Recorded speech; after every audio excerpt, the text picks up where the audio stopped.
태국 방콕의 한 고급 호텔 로비. 어두운 조명이 드리운 그곳에서 강태풍은 차분한 표정으로 표현준을 마주 앉아 있다. 표현준의 눈빛은 여전한 오만과 적의로 번뜩인다. 태풍이 먼저 입을 연다. 후 표현준 씨, 태국에서 뇌물을 주면 10년형이야. 당신이 세관 공무원에게 1만 달러를 쥐어주고 우리 회사 고마진 과장을 함정에 빠뜨린 그 사실. 알고 있지? 표현준은 코웃음을 치며 팔짱을 낀다. 증거가 있나? 강태풍 씨, 빈말로 날 위협하려는 건가?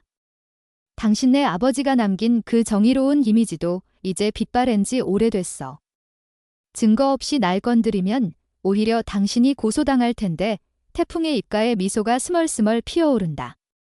그는 자리에서 일어나며 낮은 목소리로 속삭인다. 증거. 곧 알게 될 거야. 며칠만 기다려봐. 누군가 당신을 방문할 테니까. 즐거운 태국 여행 되시길. 표현준은 태풍의 등을 노려보며 이를 갈지만 태풍은 이미 로비를 빠져나간 후였다.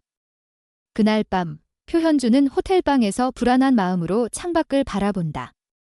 설마 그놈이 블러핑 치는 거겠지. 그는 스스로를 다독이지만 가슴속 불안은 점점 커져만 간다. 다음 날 아침. 호텔 복도가 소란스러워진다. 문 두드리는 소리가 요란하게 울리고 표현준이 문을 열자 태국 경찰 3명이 서 있다.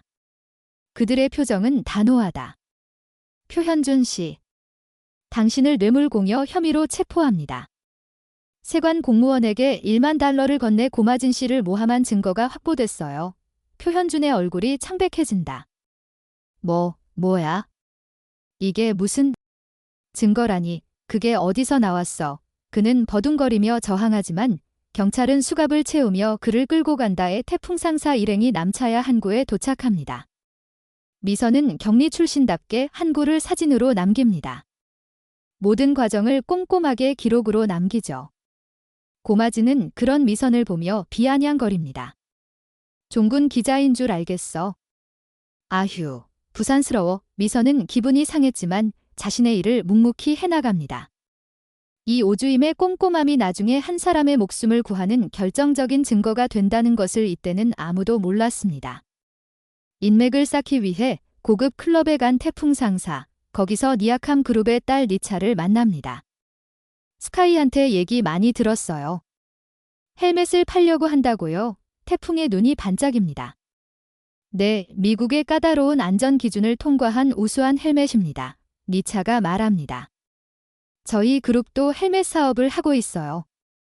착용이 의무화되면서 수요가 폭발적으로 늘고 있거든요. 태풍이 더욱 진지해집니다. 혹시 저희 제품 샘플을 보여드려도 될까요? 니차는 태풍의 진심 어린 눈빛을 바라보며 미소를 짓습니다. 네, 제가 아버지께 말씀드려서 자리를 마련해 볼게요. 어렵게 약속 날짜를 잡았습니다. 희망이 보이기 시작했습니다. 그 시각 클럽바의 미선은 혼자 앉아 깊은 생각에 잠겨 있습니다. 까진 발뒤꿈치를 만지며 마음이 편치 않습니다. 미선은 아무 말도 하지 못합니다. 태풍이 자신의 이야기를 꺼냅니다. 저도 아버지에게 인정받으려고 꽃을 키우며 좀 더 잘하려다가 타이밍을 놓쳤어요. 적절한 타이밍은 그냥 기다린다고 오지 않아요. 태풍은 잠시 멈췄다가 계속 말합니다. 하지만 아버지는 제가 열심히 제 꿈을 펼칠 거라고 알고 계셨고 응원하고 있었어요. 태풍은 미선의 어깨를 가볍게 두드립니다. 그러니까 주임님도 지금 충분히 잘하고 있으니 너무 애쓰지 마세요. 미선은 태풍의 말에 기분은 참 따뜻한 사람이구나 하는 생각이 들었어요. 미선은 웃으며 고개를 끄덕입니다. 그리고 속으로 다짐합니다. 네, 사장님. 저도 꼭 보여드릴게요. 숙소로 돌아온 밤, 고마지는 품속에서 사진을 꺼냅니다.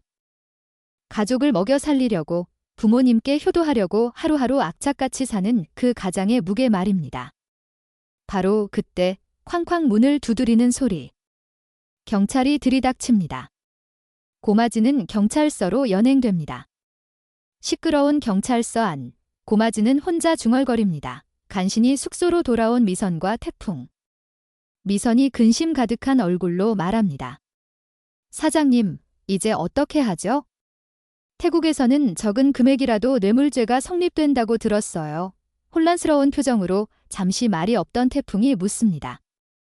주임님, 분명히 $50였어요. 미선은 고개를 끄덕입니다. 네, 분명히 봤어요.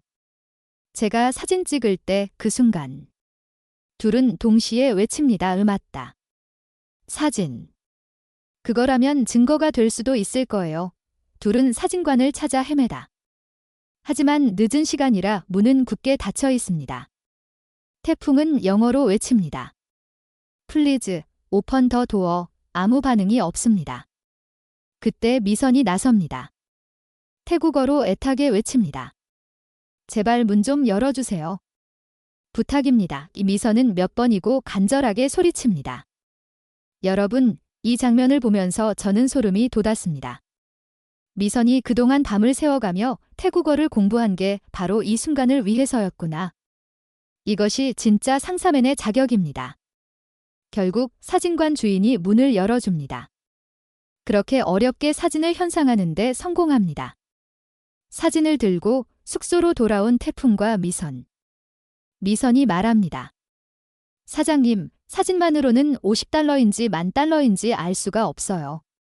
만약 그 공무원이 담배 가방에 $10,000가 들어있었다고 하면 증명할 방법이 없어요. 낮에 항구를 돌아볼 때 본 장면이 문득 떠오릅니다. 세관 공무원이 누군가를 만나 무언가를 건네받는 장면. 태풍의 눈이 번쩍 뜹니다. 주임님, 이건 누군가 배후가 있는 게 틀림없어요. 태풍은 고마진과 함께 그 사람을 찾기 시작합니다. 그리고 마침내 찾아냅니다. 대체 왜 그런 짓을 한 겁니까? 당신이 한 행동이 중범죄에 해당된다는 걸 알고 있습니까? 태풍은 직감합니다. 표현준. 태풍과 미선은 경찰에 증거를 제출합니다. 브로커의 자금 출처 조사를 의뢰합니다. 그날 밤 태풍은 깊은 고민에 빠집니다. 내일은 고마진의 약식 재판이 있는 날, 다음 날 아침, 법원으로 가는 길, 미선이 말합니다. 사장님은 법원으로 가세요. 저는 잠시 들릴 때가 있어요. 태풍이 묻습니다. 어디 가시는데요? 미선은 대답하지 않고 뛰기 시작합니다. 헬멧 소각장으로 달려갑니다. 오늘까지 소명하지 못하면 우리 헬멧은 잿더미가 될 거야. 하지만 잠시만이라도 시간을 벌면. 숨을 헐떡이며 소각장에 도착한 미선. 태풍 상사 헬멧이 소각되기 일보 직전입니다. 미선은 태국어로 또박또박 말합니다. 태풍 상사 오미선 주임입니다. 제발 저희 물건을 순서라도 최대한 뒤로 밀어주시면 안 될까요? 직원은 화를 냅니다. 비키시오. 공무방해로 신고하겠소. 미선은 포기하지 않습니다. 더욱 간절한 눈빛으로 매달립니다. 제발 순서만이라도.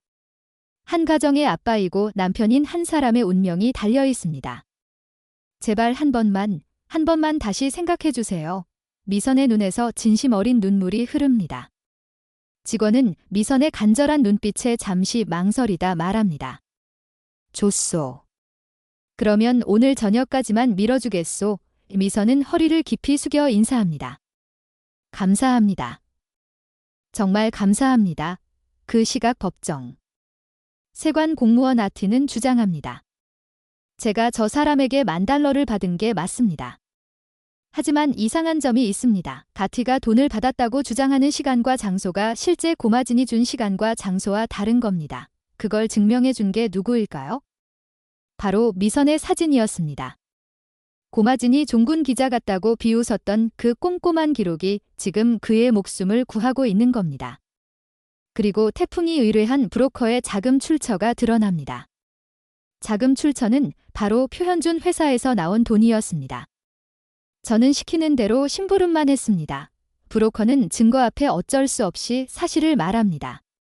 고마진이 $50를 준 것이 증명되었지만 적은 금액이라도 뇌물을 준 것은 사실. 고마진의 뇌물 사건은 벌금형으로 마무리됩니다. 태풍과 고마진은 유치 물품 해제 허가서를 들고 달립니다. 미선이 기다리는 소각장으로. 그렇게 가까스로 헬멧을 지켜냅니다. 고마진이 미선에게 천천히 다가갑니다. 잠시 머뭇거리다 입을 엽니다. 미스. 아니, 한 번 더 호흡을 고릅니다. 오미선 주임님, 미선이 고개를 듭니다. 오주임이 태풍 상사를 구했네요. 고마워요. 오주임님. 고마지는 쭈뼛거리며 머리를 극적입니다. 내가 그동안 좀 많이 심했죠. 미선은 담담하게 대답합니다. 좀 심하긴 했어요.